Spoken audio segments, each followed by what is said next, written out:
Meskipun berhasil mencapai dasar Hillary Step, tragedi yang tak terhindarkan ketika Doug yang mulai berhalusinasi, melepaskan kaitan pengamannya dan terjun ke dalam jurang.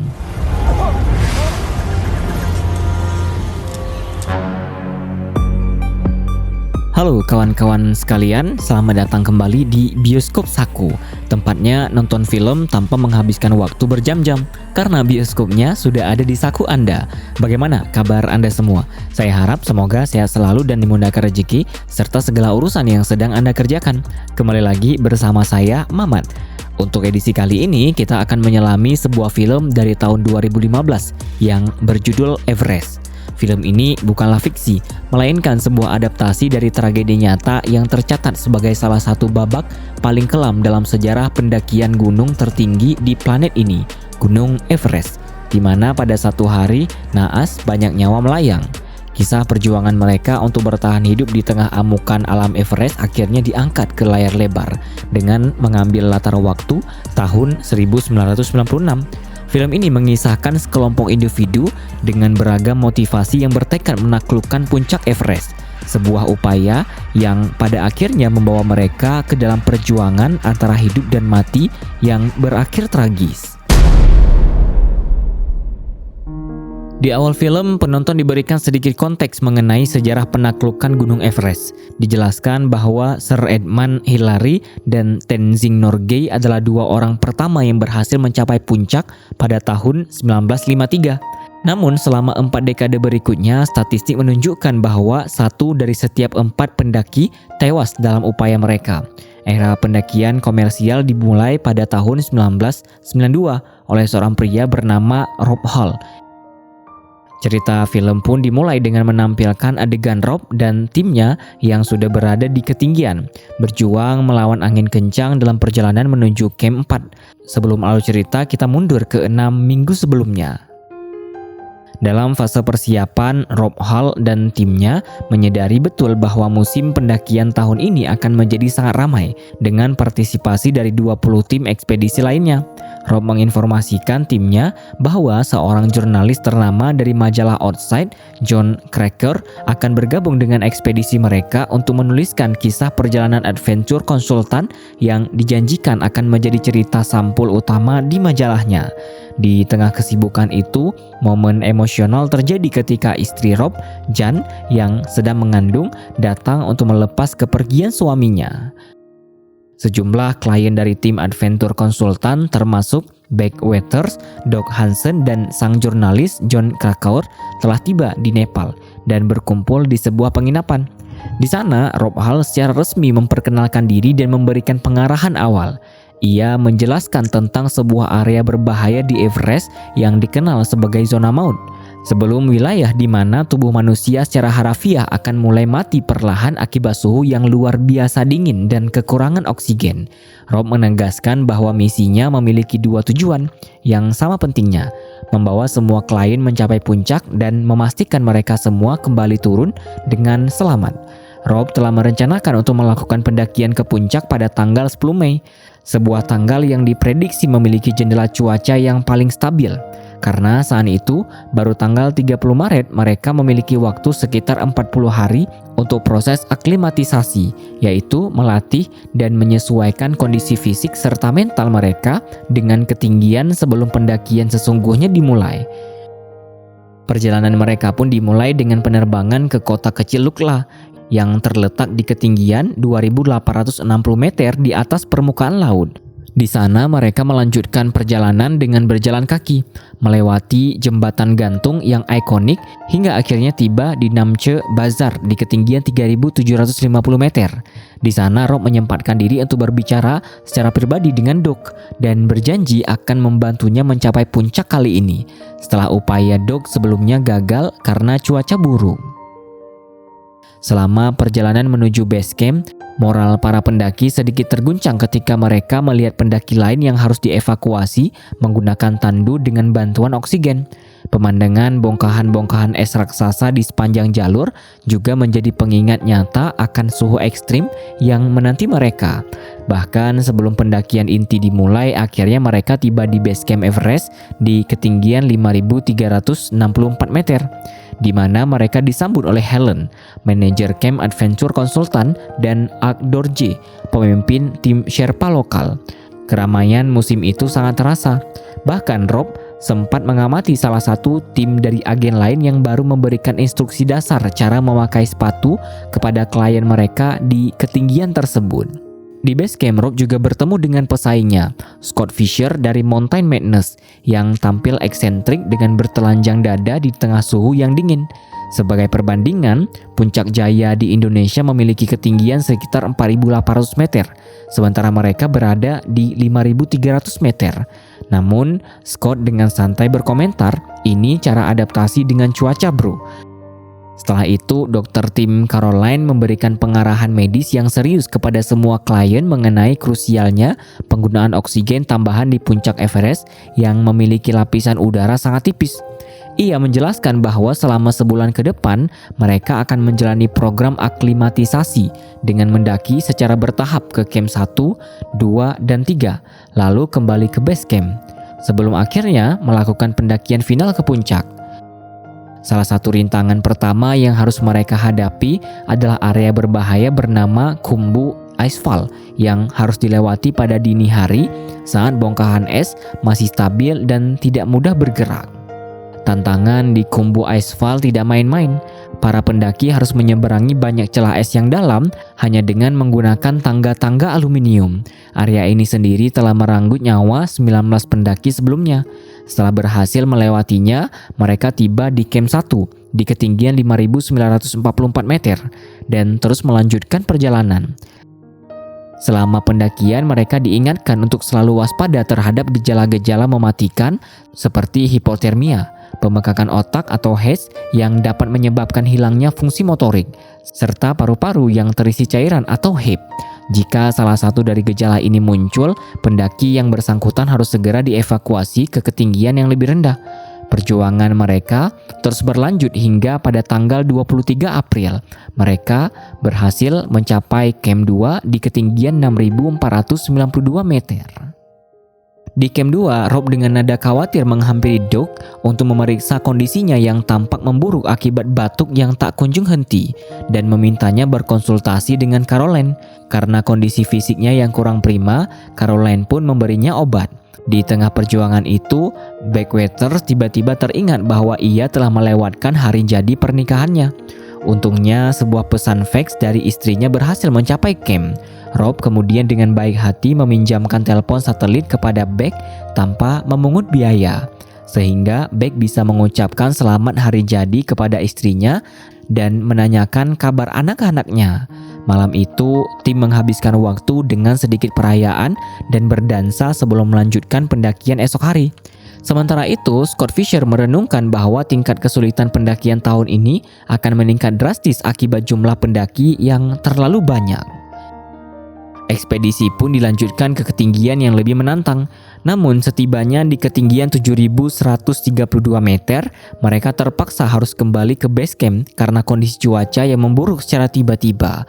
Perjalanan turun ini menguji mental mereka, terutama saat harus melewati jurang yang dalam dengan tangga, dengan kondisi kelelahan, kedinginan, dan udara yang tipis. Situasi menjadi semakin parah karena mereka harus mengantri di belakang tim-tim dari agen lain. Saat giliran tim Adventure Consultant menyeberang, Beck menjadi orang pertama yang maju. Di tengah penyeberangan, tenaganya habis dan ia nyaris celaka. Namun Rob dengan sigap datang menolongnya.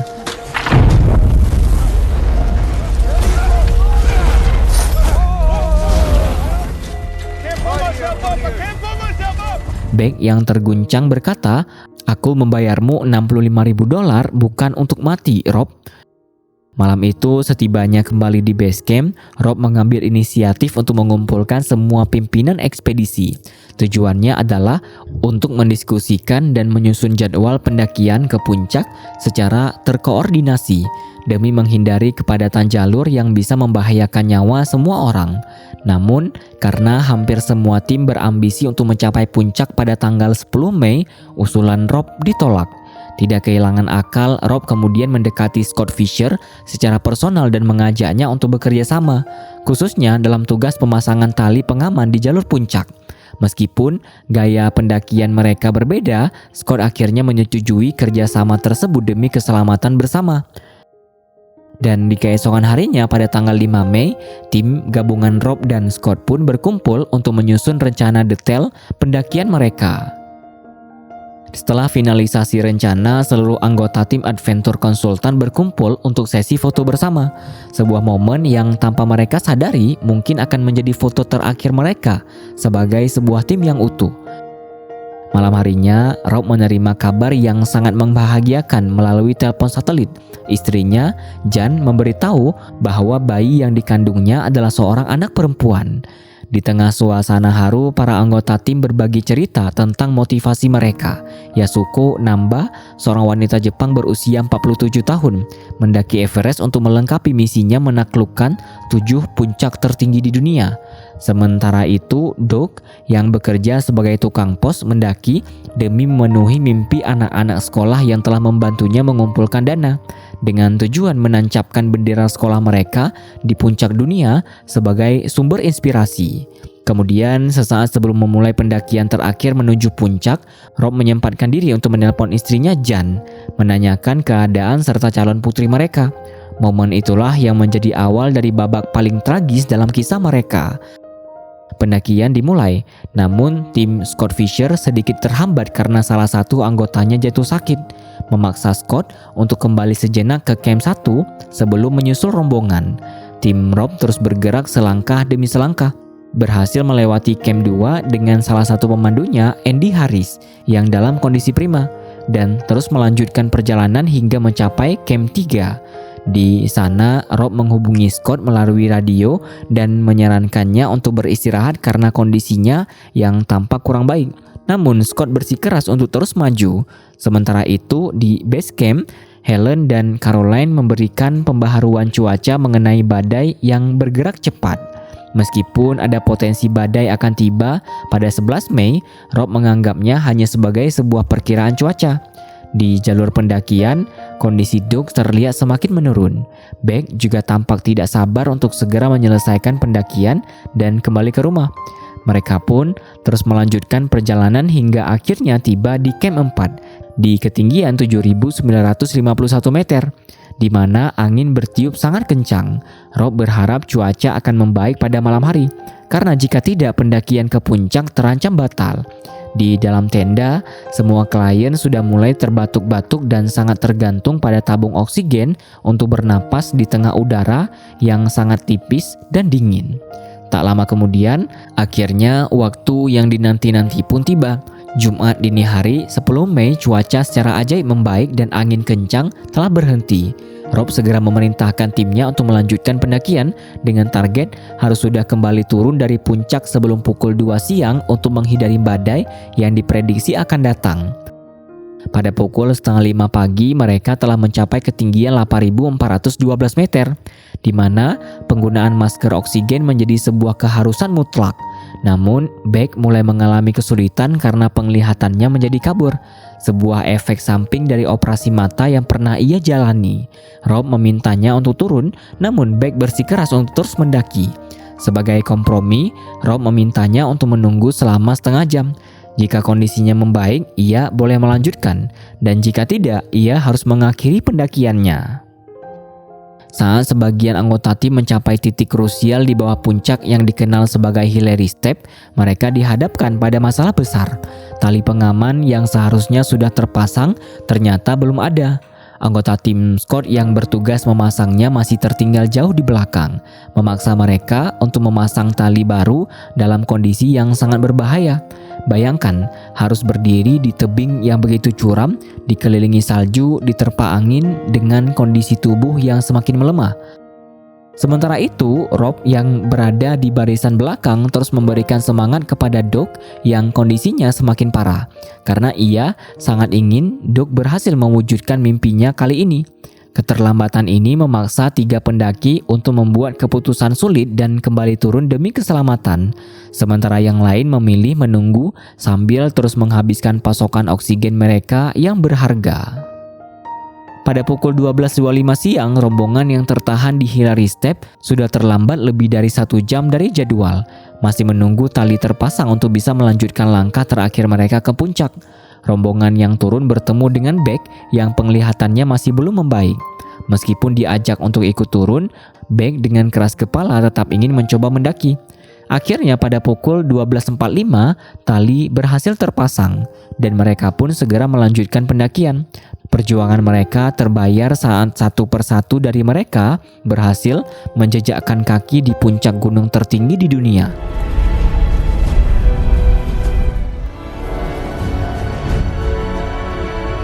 Pada pukul 2 siang, jauh melewati batas waktu aman, Rob menelpon Helen di base camp untuk mengabarkan bahwa mereka telah berhasil mencapai puncak dan akan segera memulai perjalanan turun. Namun, Rob memutuskan untuk tetap tinggal sejenak di puncak demi menunggu Doug. Scott Fisher yang juga berhasil mencapai puncak mulai turun dibantu oleh Lobsang karena kondisinya yang semakin memburuk. Rob kemudian turun sedikit untuk menjemput Doug yang ditemuinya dalam keadaan sudah sangat lemah. Waktu telah menunjukkan pukul 3.15 sore dan situasi menjadi sangat kritis. Rob dengan tegas melarang Doug untuk melanjutkan pendakian karena badai besar sudah di depan mata. Akan tetapi Doug menolak dengan putus asa dan memohon, "Ini kesempatan terakhirku. Tinggal sedikit lagi kawan. Sedikit lagi. Biarkan aku menyelesaikan ini." Sementara itu, John, sang jurnalis yang sudah dalam perjalanan turun hanya melewati Beck yang sedang kesulitan tanpa menawarkan bantuan berarti. Akhirnya pada pukul 4 sore, Doug berhasil mencapai puncak impiannya. Namun, kebahagiaan itu hanya sesaat karena awan badai yang hitam dan pekat sudah sangat dekat dan mereka baru akan memulai perjalanan turun yang sangat berbahaya. Saat turun, rombongan lain akhirnya menemukan Beck dan segera membantunya. Di lokasi lain yang lebih tinggi, kondisi Doug sudah sangat parah. Ia benar-benar kehabisan tenaga dan oksigen. Rob segera menghubungi timnya melalui radio, meminta Mike, Andy Harris, dan Eng Dorje untuk naik kembali membawa oksigen. Rob juga meminta Helen untuk mengatur pengiriman 1 tabung oksigen darurat ke Hillary Step. Sebuah permintaan yang mengejutkan Helen karena seharusnya Rob sudah jauh di bawah.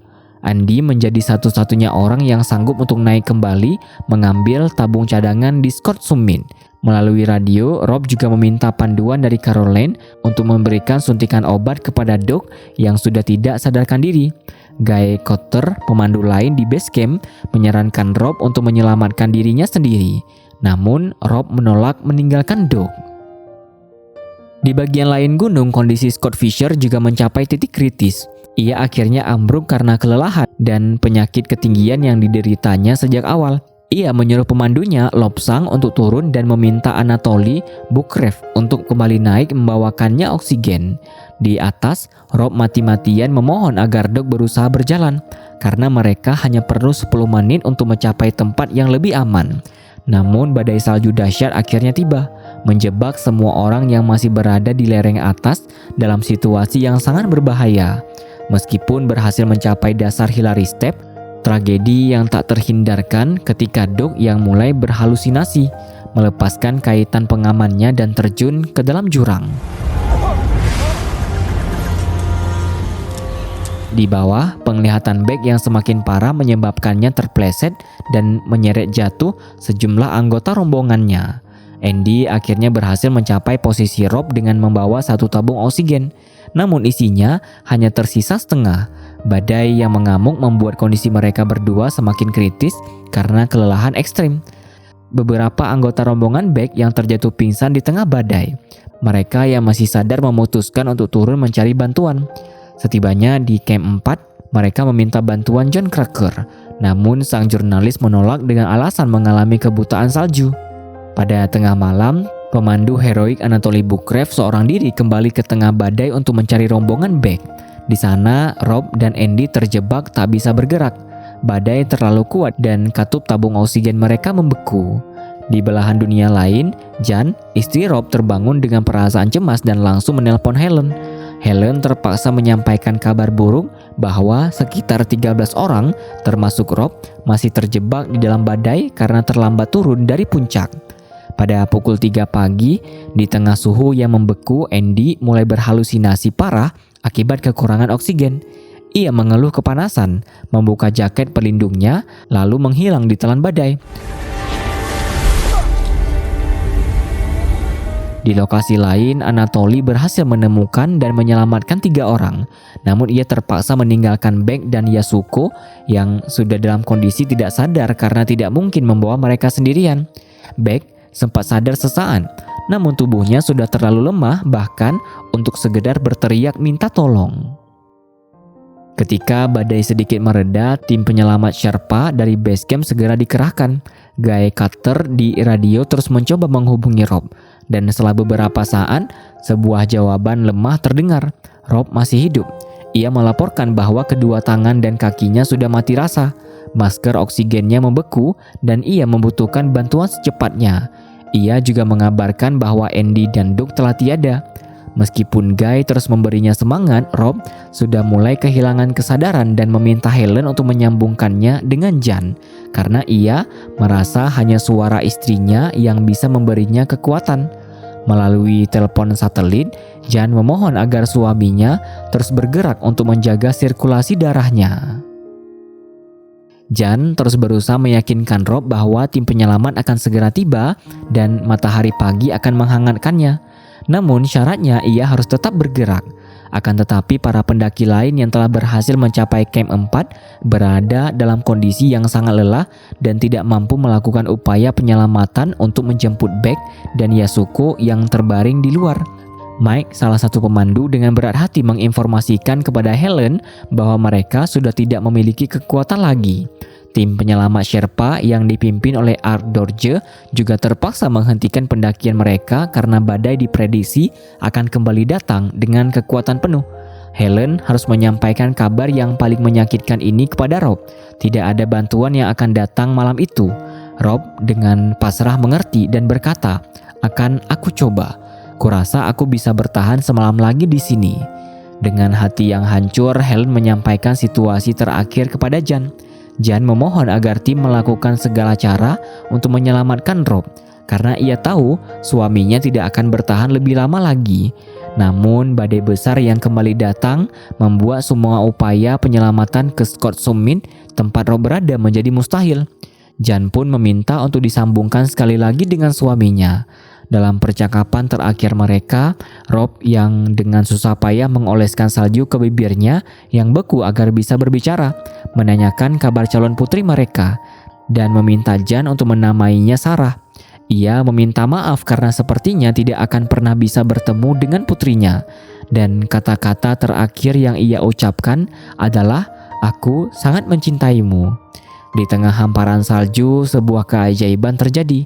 Backwater yang telah ditinggalkan karena dianggap tewas, tiba-tiba terbangun setelah melihat bayangan istrinya dalam benaknya. Dengan sisa-sisa kekuatan yang ia miliki, ia secara luar biasa berhasil bangkit dan berjalan kembali. Di lokasi lain, Anatoly yang kembali naik ke atas menemukan jasad Scott Fisher yang telah tewas membeku. Dalam kondisi yang sangat parah, mengejutkan semua orang. Mike segera mengabari Helen bahwa Beck masih hidup, yang kemudian diteruskan kepada istri Beck bernama Peach. Peach diberitahu bahwa evakuasi melalui kumbu aspal tidak mungkin dilakukan. Namun ia bersikeras untuk menurunkan suaminya dengan helikopter dan segera menghubungi kedutaan besar Amerika di Nepal untuk mengatur misi penyelamatan beresiko tinggi tersebut. Setelah berhasil dibawa turun ke Camp 2, kedua tangan Beck yang mengalami radang beku parah segera direndam dengan air hangat. Di sanalah ia menanyakan nasib Rob dan Doug dan harus menerima kenyataan pahit bahwa teman-temannya telah tiada. Misi penyelamatan helikopter yang sangat berbahaya pun dimulai. Pilot harus berjuang melawan udara tipis yang membuat helikopter terombang-ambing. Setelah membuang semua beban yang tidak perlu, pilot akhirnya berhasil mendarat sesaat dan Beck segera dievakuasi. Para penyintas yang lain akhirnya kembali ke base camp, di mana Mike dan Helen berpelukan dalam tangis. Sementara John mengungkapkan penyesalannya, Beck akhirnya kembali ke rumah dan disambut oleh keluarganya. Meskipun dengan luka parah di tangan dan wajahnya, para anggota tim yang lain pun memberikan dukungan kepada Jan yang telah kehilangan suaminya. Pada adegan penutup film, penonton disajikan pemandangan Everest yang megah namun dingin, dengan jasad Rob yang terbaring di sana untuk selamanya. Film ini juga menampilkan foto-foto asli dari para pendaki yang gugur, yang jasadnya hingga kini masih berada di gunung tersebut. Diperlihatkan pula foto Beck setelah pemulihan yang harus kehilangan kedua tangan dan hidungnya. Sesuai dengan permintaan terakhir suaminya, Jan menamai putri mereka Sarah. Ulasan ini kemudian merefleksikan bagaimana kondisi ekstrim seperti mendaki gunung dapat menunjukkan karakter asli seseorang, memuji solidaritas yang ditunjukkan oleh Rob, Andy, dan Anatoly, sekaligus mengkritik sikap egois dari orang-orang seperti John. Film ini memberikan pelajaran moral yang begitu berharga, bahwa mencapai puncak sebuah tujuan memang pencapaian yang luar biasa, tetapi dapat kembali dengan selamat adalah sebuah keharusan mutlak yang tidak bisa ditawar. Film ini secara tragis menggambarkan bagaimana nyawa menjadi taruhannya ketika aturan keselamatan dan batas kemampuan diri dikalahkan oleh rasa ego serta ambisi pribadi. Hal ini terlihat jelas pada keputusan Doc Hansen yang memaksakan diri mencapai puncak meskipun sudah terlambat dan kondisinya tidak memungkinkan, serta Scott Fisher yang tetap mendaki walau tidak sehat. Namun, di tengah tragedi tersebut, film ini juga menyoroti sisi terbaik kemanusiaan melalui perjuangan dan solidaritas tanpa pamrih yang ditunjukkan oleh para pemandu seperti Rob Hull, Andy Harris, dan Anthony Buckraft yang menjadi inspirasi tersendiri.